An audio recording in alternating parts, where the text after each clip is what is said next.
Boa noite, alunos do primeiro ano ensino médio. Aqui quem fala é a professora Paloma Moreira novamente e nós vamos hoje para mais uma aula de língua portuguesa.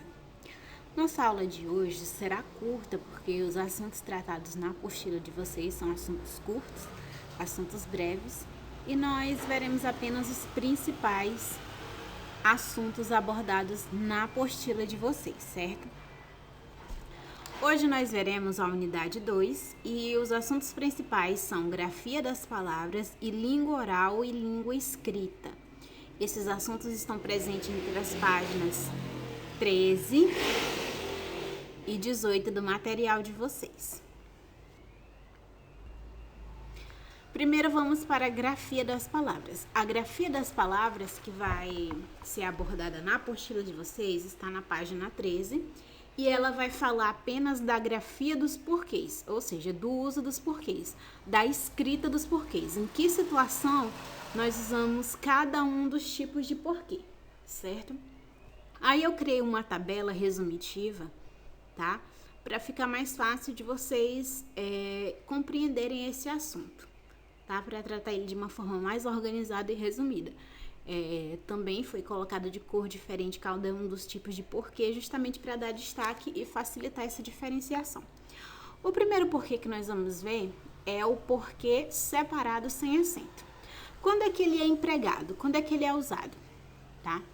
O porquê separado e sem acento, ele é usado no início ou no meio de frases interrogativas, direta ou direta, tá? Direta ou indireta, ou seja, nas perguntas diretas que tem um ponto de interrogação no final, ou nas perguntas indiretas, que são aquelas que terminam com um ponto final, tá? Exemplos. Por que atrasou? Essa é uma pergunta direta, ela termina com o ponto de interrogação. Depois a gente tem uma outra pergunta. Diga-me por que atrasou. Essa pergunta que nós vemos aí no segundo caso é uma pergunta indireta, que são as perguntas que elas não terminam com ponto de interrogação, elas terminam com ponto final. E quando nós temos uma pergunta indireta, o porquê ele não vem no início da pergunta, normalmente ele vem no meio, tá certo? Isso é que marca uma pergunta indireta, é o ponto final e o porquê sendo escrito no meio da pergunta. Certo, então, esse segundo tipo de pergunta aí, lembre-se, é uma pergunta indireta, tá? Ela não inicia com o porquê aí está no meio, e ela encerra com ponto final. Outra situação em que nós usamos esse porquê separado e sem acento é no lugar das expressões pelo qual, pela qual, pelos quais ou pelas quais. Exemplo, essa foi a melhor cidade porque passeamos. Observem que se eu substituísse esse porquê pela expressão pela qual, ela faria sentido também. Vamos substituir. Essa foi a melhor cidade pela qual passeamos. Então, quando o porquê ele pode ser substituído pela expressão pela qual, nós utilizamos o porquê separado sem acento, tá?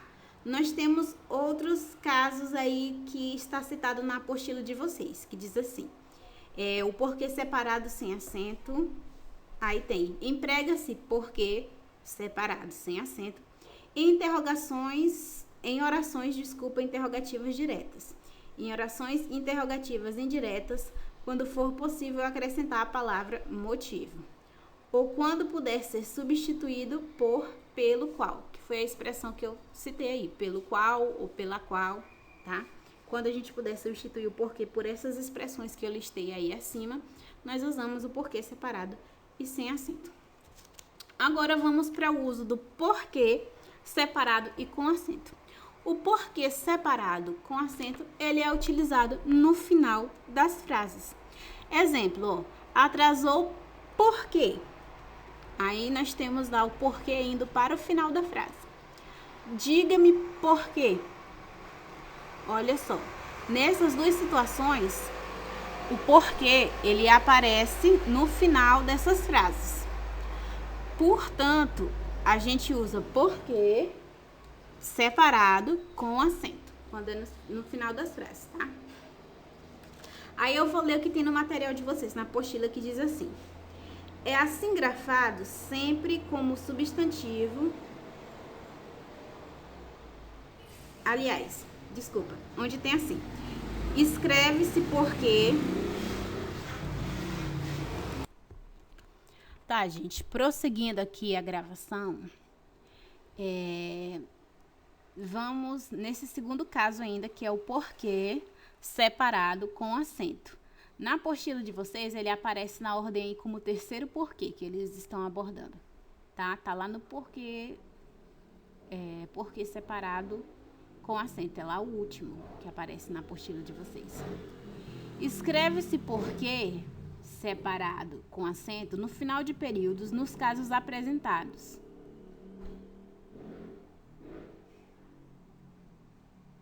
Tá? Nos casos apresentados para porquê. Olha só. As tartarugas são imunes ao veneno. Não se sabe por quê.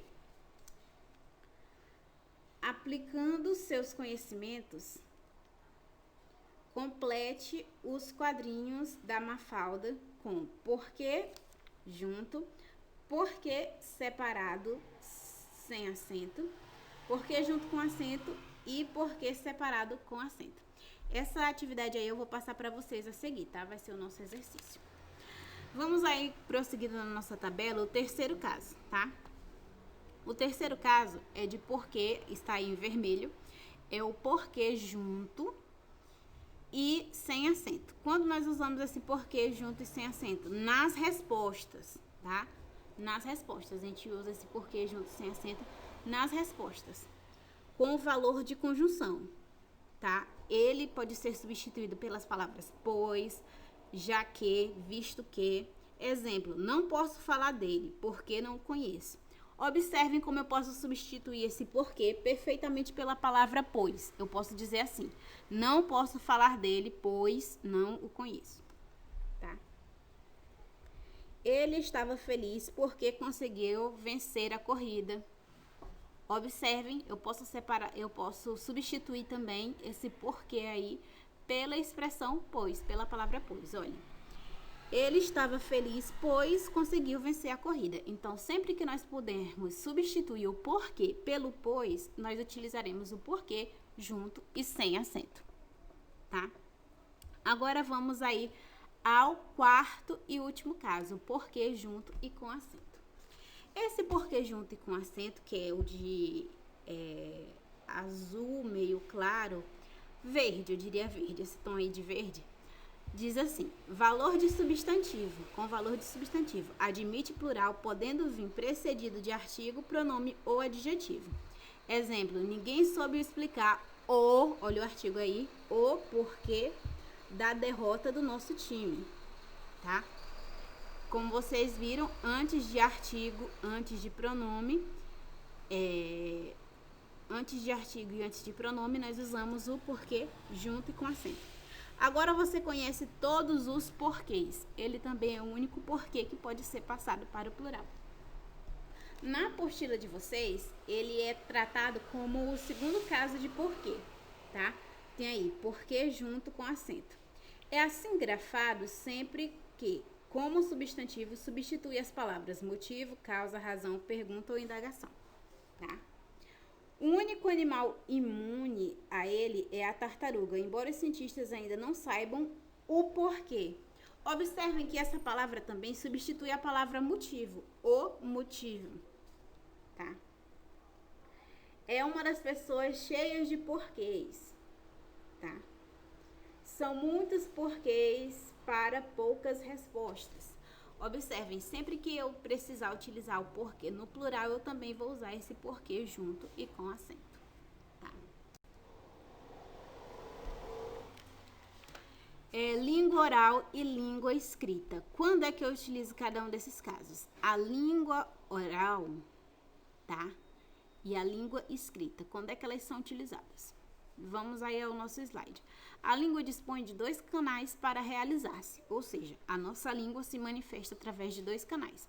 O primeiro é o canal oral, que é a fala e a audição. Você fala e o receptor escuta. E o segundo canal é o visual, a escrita e a leitura, tá? Existem muitas variantes linguísticas. Eu acredito que vocês já tenham observado, mas normalmente a língua que nós falamos é uma língua mais informal, tá? O falante, quando ele se expressa, ele fica mais à vontade. Quando nós vamos escrever, nós temos um cuidado maior. A gente costuma utilizar uma língua mais polida, mais rebuscada. A gente utiliza a língua que a gente chama de língua culta, a norma padrão, a norma gramatical. E para se expressar pela fala, pela língua oral, a gente se sente mais à vontade. Então, só nisso nós já percebemos que existe uma diferença entre a língua oral e a língua escrita. Porque a língua oral ela é mais informal, enquanto a língua escrita ela segue mais as regras gramaticais. Certo? Existem várias variantes linguísticas. Como assim? A maneira de se expressar pela língua ela é diferente, dependendo de vários fatores. Quais são os fatores que provocam essas diferenças linguísticas? Eu listei 3 aí, conforme está na apostila de vocês. Primeiro fator é o fator do espaço geográfico. Nós temos os falares locais, variantes regionais. Como assim, professora? Bem, o aspecto geográfico é um dos aspectos que diferenciam a língua. Por exemplo, uma pessoa de Belém, ela não se expressa da mesma forma que alguém de Salvador se expressa, tá? A forma deles falarem são diferentes, existem aí sotaques, existem expressões locais diferentes. Há expressões que são usadas em Belém que não são usadas em Salvador. Então, o aspecto geográfico, a localização, o lugar de onde o falante é, onde ele reside, onde ele mora ou de onde ele veio, vai indicar muito a respeito da sua língua, vai modificar em várias coisas a sua fala. Certo? Outro fator são os níveis socioculturais. O que são níveis socioculturais? É o nível social a qual a pessoa pertence. O nível social, ele modifica a forma que nós utilizamos a língua. Por exemplo, o nível cultural, que é o nível de estudo, tá? Nível culto, nível de estudo. Uma pessoa que tem, por exemplo, um doutorado, ela se expressa diferente de uma pessoa que é semi-analfabeta. Entenderam? Então, esse é o nível culto. Um conhece mais a língua formal, o outro conhece menos. Nós temos o nível popular da linguagem, que é a fala que nós utilizamos no dia a dia, tá? Que as pessoas menos alfabetizadas usam, tá? Outro fator que vai variar a maneira como nós nos expressamos pela língua são as modalidades da língua. A língua falada, que eu expliquei para vocês, que costuma ser mais informal. A língua escrita, que costuma ser mais formal. A linguagem literária, que é aquela dos textos poéticos, dos livros, das obras escritas. Tá? É uma linguagem diferente, então nós temos todas essas variações. Essa foi a nossa aula, espero que vocês tenham entendido. Assistam esse vídeo várias vezes, caso vocês tenham alguma dúvida para ser tirada. Ou vocês podem ir no meu PV também fazer alguma pergunta, caso precisem esclarecer algum assunto a respeito do tema tratado nessa aula, ok? Um abraço para vocês, fiquem com Deus.